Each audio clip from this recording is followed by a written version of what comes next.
I was going to say a quality. No, I'm just going to start. Okay. You got it. I am the daughter of Roy Durrell and Carolyn Denise Bridges. My mother grew up in Brooklyn, New York in a project development known as the Louis H. Pink Houses. My father is from a small town in Greenbelt, Maryland, and neither of my parents went to college. They graduated from high school, joined the military, went to Germany, they met, got married, moved back to the States, and had a family. Now, before we go any further, I think it's important for you to know that I am a princess. Yes, that's right. I am a real princess. At least that's what my parents raised me to believe. We didn't have much, but my parents always made sure that I had what I needed. And my mom and I had this ongoing deal.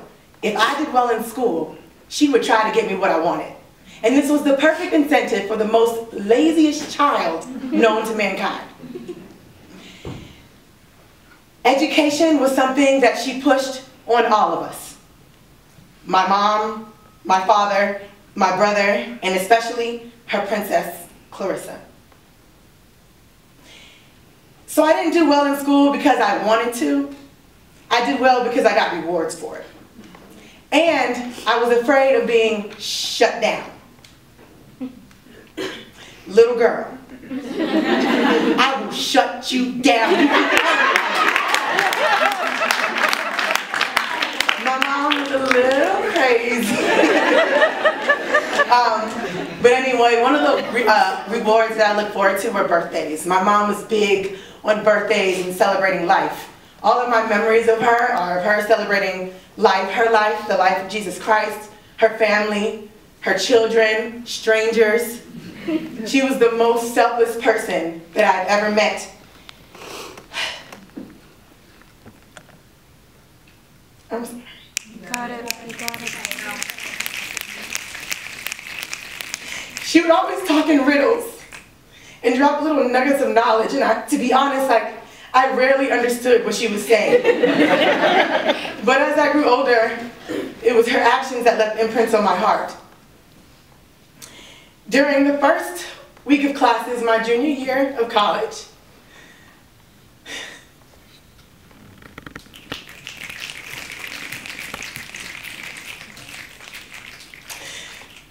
my mother, my queen, passed away.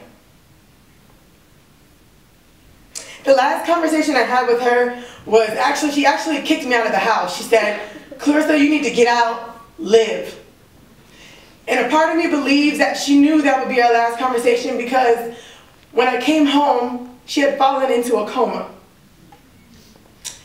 And during her last months, she'd always tell me these stories that she would, about her dreams and how Jesus was showing her her room in heaven and how he let her know when things were about to happen. And that's how I knew that she knew it was going to happen. My mother had breast cancer that metastasized to her brain. So a lot of people figured that she had lost her mind with all these dreams. But I promise you, the closer my mother got to death, the more alive she became. I had a decision to make. I felt like quitting. I wanted to run and climb under a rock. Things like this don't happen to princesses. How could my best friend, my queen, one of the most selfless people I've ever met in my life, be killed by such a ruthless disease? And I know my mother is rolling over in her grave right now because she made it very clear that if she had the power to, she would not change a thing. She wouldn't take the cancer away, and she didn't want to be here longer than God wanted her to be here. Well, I'm here, and I didn't quit. But every single day of my life is a battle. I went from being a princess to a motherless child. And you know, this world isn't meant for motherless children. Every Mother's Day, I'm reminded that I don't have a mother. Every birthday, I'm reminded that the woman who gave birth to me is dead. Holidays are so hard. And did you know that on Valentine's Day, there are people who cry and cry and cry because they're single? I would love to have that problem. We take for granted the little things that mothers keep together. For example, when I get sick, my mother was not a doctor, but there's nothing like receiving medical advice from your mom. Or the random love yous that were really annoying sometimes, but you're grateful for because nobody can love you like your mother.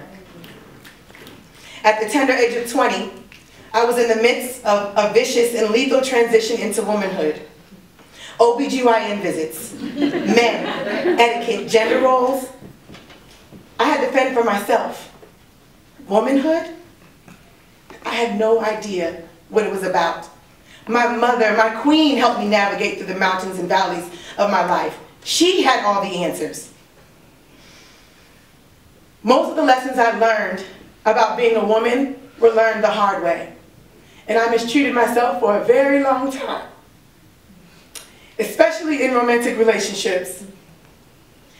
My father continues to do the best he can for his princess, but he doesn't quite understand me like my queen did. Growing older without my mother is the hardest thing that I've ever had to do. Things are so rough at home that my dad had to sell the house. So this means the only room I have is the one I'm currently paying for with the little bit of money that I have. So what that means is if I mess up, who's going to catch me? If I don't pay this bill on time, who's going to teach me how to get my credit right? And it's unfortunate because my dad cannot quite relate because he lives with his mom right now.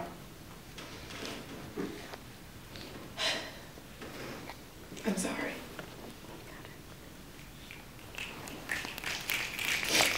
A lot of my friends ask me why I don't go home.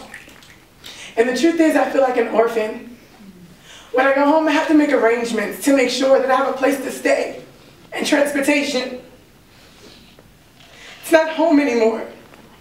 And I look at all my friends who complain about their mothers every day, how annoying they are, how they won't let them breathe. And I just pray that they understand how rich they really are. Now, besides introducing me to Jesus Christ, the most important gift my mother gave to me was the idea that education is non-negotiable. If I had quit, there's a possibility that I may have been another statistic. A black girl, one generation out of the projects, pregnant and barely making ends meet. I often think of how I would have survived if I didn't complete my undergraduate education. How would I keep this roof over my head? My main source for support is dead. And you know, people get so uncomfortable when I say that my mom is dead. They prefer I say things like, oh, she's deceased, or no longer with us. Fuck that. Yeah. My mother is dead, and I am a motherless child. And since the day my mother died, I have been making people feel comfortable about my situation. But this is my life, this is my cross. And I'm not going to ask you to understand, but I just want you to be grateful for what you have. You know, there's a question that I got asked a lot. How are you holding up, Clarissa? And sometimes I wanted to be honest. I wonder how people would respond if I told them, well, I feel like shit today. I feel like shit and I cried myself to sleep last night. And the night before, and the night before that.